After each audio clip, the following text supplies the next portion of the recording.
A few days ago, I posted a video where I talked about how ghosting people is wrong. It's kinda difficult to watch, because I brought up some things that are personal. And during the end of the video, I kinda got a little bit emotional. There's a reason for that. For starters, when I make videos, I write down a script that I read out loud. And when I begin reading, I always struggle to talk. I would either mispronounce a word, fail to read a simple sentence which causes me to redo it again, or I might not like the delivery of the way I read something because I said it in a tone that doesn't fit in with what I'm trying to talk about. The latter is something I decided to keep in for that particular video. I still stand by what I said in that video, however. When I finish working on videos, I would always watch it in its entirety before uploading it on YouTube, just to see if everything is the way it should be. Upon watching that video, I can hear that I got emotional at the end, which got me an idea to talk about something that the majority of people don't like. People who are sensitive. People like me. Yeah, I'm sensitive. And as someone who is an adult man, being sensitive sucks. Where should I start? I guess I can begin the video by talking about my childhood. I was born in a country called Latvia, a country that was occupied by the Soviet Union in the past. I was born 12 years after the collapse, and when Latvia gained its independence. While the country changed for the better, the people there didn't. When I said that the country changed for the better, what I actually meant is that I'm allowed to leave and never return there ever again if I want to. As a young kid, I remember that the majority of the adults were straight up psychotic. You could ask them if they need help with anything, and they would burst out in anger, yell at you, and would swear in Russian very often.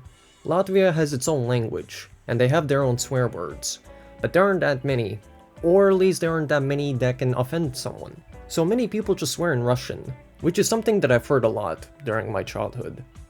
Definitely something that a child should hear. Their behavior would often cause me to burst out in tears. I specifically remembered something that still haunts me from time to time, and that would be the time I was in kindergarten. You know, a place that's meant for 4-year-olds. I remember the teachers there would often yell at kids. I was yelled at a lot by them. Something straight up from the Soviet times, because the people there had that mentality. Now, kindergarten is one thing, but if there's something that's worse, is having your parents yell at you. My father specifically was the most problematic. He would often yell, cause fights, and he never had any interest in getting along. He also had problems with alcohol. He never improved, never changed with time. He always stayed the same. Me and my mom left him 3 years ago. It was for the better. Me and my parents moved a lot. We once lived in Norway, Canada, Dominican Republic, and then we returned to Latvia. We lived at my dad's parents' house. My grandparents were really nice to me when I was a kid, but that all changed when I met them again, after not seeing them for 10 years.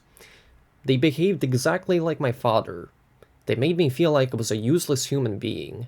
My mom and I had enough, and decided to move out somewhere else. We chose to live in Germany, and life here is so much better.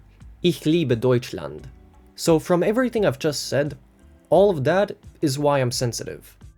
Other reasons why I'm the way I am is also because of school. When I lived in Canada, I remember the first time in school, kids from my class would bully me because of the fact that I would cry easily. From early childhood to late teenage years, I would often cry over nothing. It sounds pathetic, and it was. I'm not proud of it at all. Thankfully, that's no longer the case. I've gotten better with time.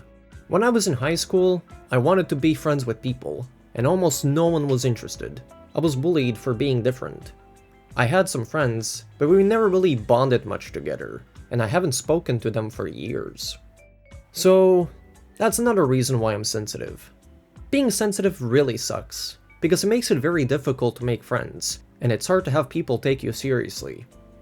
Being sensitive makes it very difficult to let go of the past.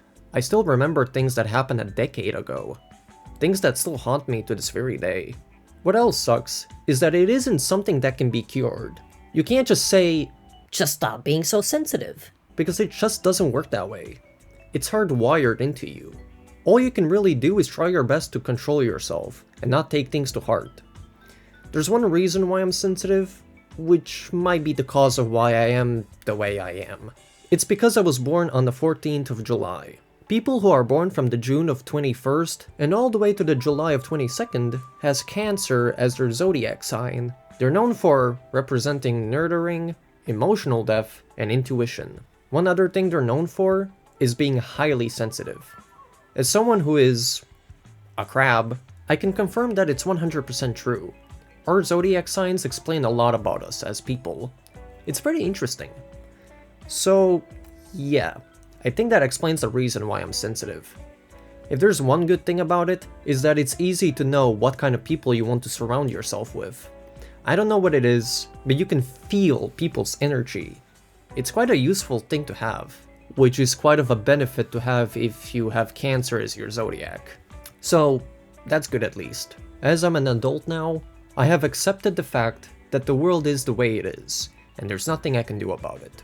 All I can do is choose how I want to live my life, and not care about what other people think of me.